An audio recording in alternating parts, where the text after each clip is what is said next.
بسم الله الرحمن الرحيم. السلام عليكم ورحمة الله وبركاته. حبيبي ونكسن أو سلامة. إلهي قرآنك سبحانه وتعالى وكليه فخصص الغاصص لعلهم يتفكرون معنيدنا وحاو أي ومضى هذا شيك كذا والشيك سي عقل جذو ولسان مركا أنا وحنا نسكت ضياء عقل يجي أقون تيدا أنت أنا ومضى الصهور كينين شيك الصومالي إسلت تقيني إن أنا أشياء كده من وجدد أنا ربع أنا وقول حشرحه مركا عاو حنكون شيء ربع شيك اللي رادو كن كيفية راح اللي يري runteeda iyo beenteeda marka muhiim ah sheekada inay dhacdeen kale inaan raadino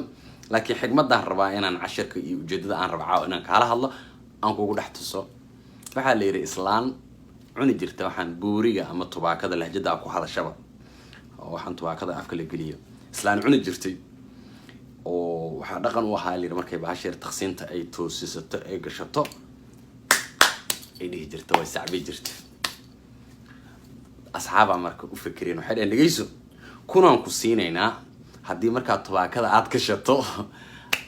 laan aad joojiso aad gacnaha aad isku dhufan gasho sidaad ahaa way hitir maalinta ugu horeeyay leeyahay kunka maanta lagu siinaa markay bahash ku kuustay ay saa u galiday inta dhac ka siisa gacnihi waxay tiri kun iyo kayfiyad macnaha waxay ka wadaa war inaan kunki qaato laakiin kayfiyadeeda iyo raaxadeeda ahayd inaan saas yeelaan ka tago waxaan ka doorbidaa inaan kunkan taan qaadan di aan iraado kunkan oo idhaafo marka waxaan rabaa kun iyo kayfiyad wax la yiraahdo kala hadlo oo nolosha dad ay kala dhaxayda bini aadana la nooshahay ama Soomaaliya joogta Soomaaliya la nooshahay ama Soomaali qurbaha ku noolaatahay adigana waxaad u dhaxayda kun iyo kayfiyad oo ah yaani wax Allah ku sameey karto laakiin kayfiyadaada oo Soomaali ahaan noqonaydo raaxadaada sida aad jeceshahay inaad ka tagto noqonayso iyo inaad kayfiyadaada adiga sida aad jeceshahay aad sameeydo laakiin kunka uu ku soo galay tusaale dadkan Mareykanka iyo joogo kaleeta ilaa ana Mareykanka joogo yaani waxa danta ku kalifay inuu 8 ama 16 saacadood shaqeeyo oo sheekadii Facebook-ida waalidkii sheekadii baashaalkii iyo wixii kale inta ka tago shaqeeyo si uu kunka u helo hadduu taa iska daayo yiraahdo aan nolosheeda u raaxaysto oo kunka ka tago kayfiyada qaatane kunkiya ka maqnaana meeshaan socdo marka waxay tahay waxaan social media la yiraahdo social media aad saaxiib u nahay nin aad u qaalin u ah oo reer Mareykan iyo ila soo hadlay wuxuu yiri waniga wuxuu yiri kumanaan kun oo Soomaaliya videoyada Facebook daawadaan uu yiri laakiin wali waxaan YouTube-ka iyo monetization-ka lacagta laga sameeyay iyo xaga wali maadan aadin wuxuu yiri mawduucyadan iyo waxaan ka hadashanay yaani dadku lagama yaabo inay YouTube tiimadan kanaalkaaga subscribe ku noqdaan ay sii dhageystaan inta Facebook jooga markii laga soo tago waayo wuxuu yiri talaan ku hayaa walaaltinimo marka waa sida uu hadlay ma dhahayo inuu daawada laga yaabaayo ma dhihiro nin xuna ahayd nin fiican ahayd ma dhihiro Soomaaliya dhan rabaa wax ku bara meeshan wuxuu yiri hadda Soomaaliya xaaladda ugu shidan ee laga hadli karo ilaa dhalinyaraatiin runtaada ii sheega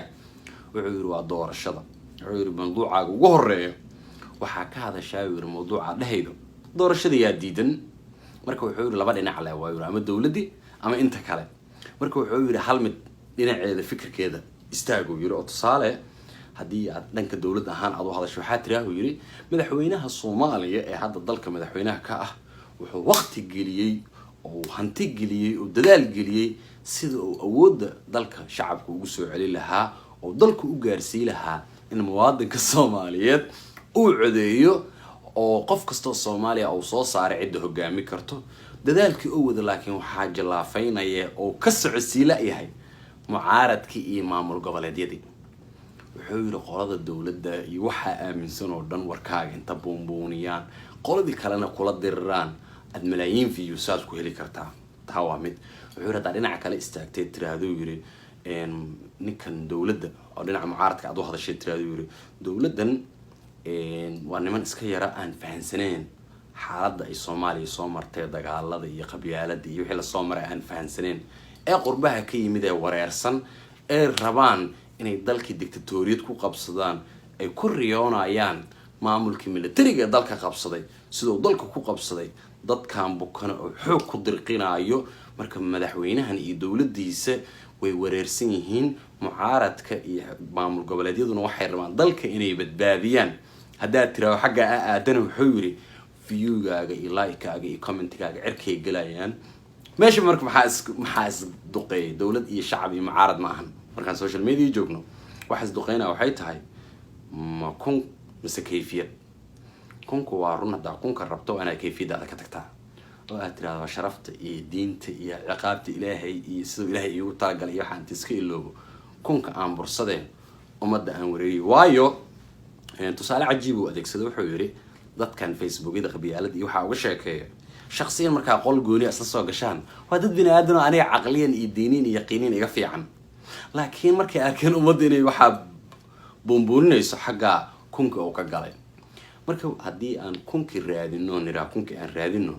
ay ku imaanaysa kaliya inaan kayfiyadda ka tagno haddaynu niraadana kayfiyadda aan aadno si aan kunki uga tagno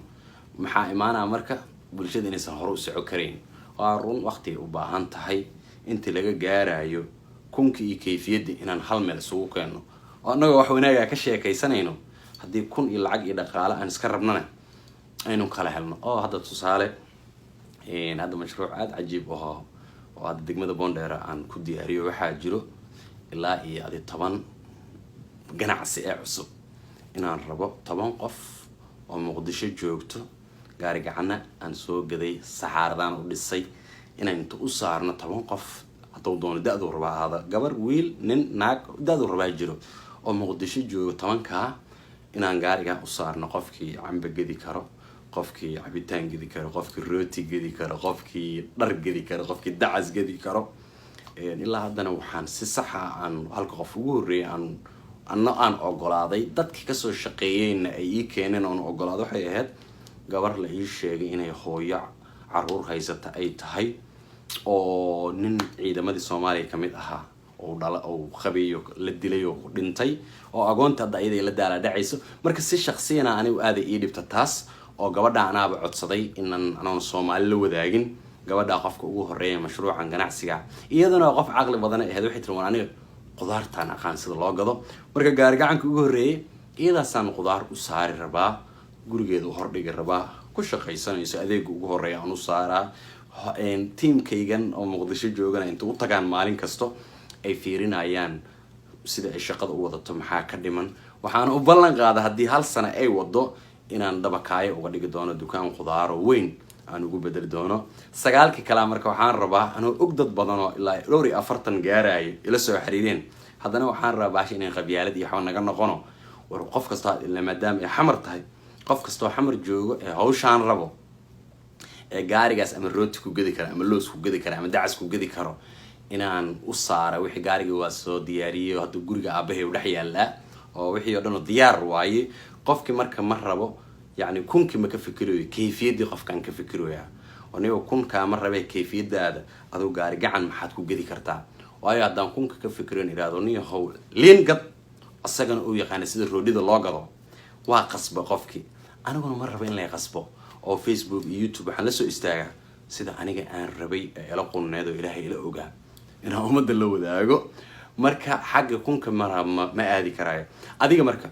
سجود مركا 10 كام حن رواينا كفهمتوا كن كيفية كيف يعني كيحن نوينا قبل وينا تاي هذا يقول تعالى لكن مدام كل شيء مد مهمة وحاول عودان لنتحتها إلى هنا عمر قاعد كنا قنا إنا كل شيء أو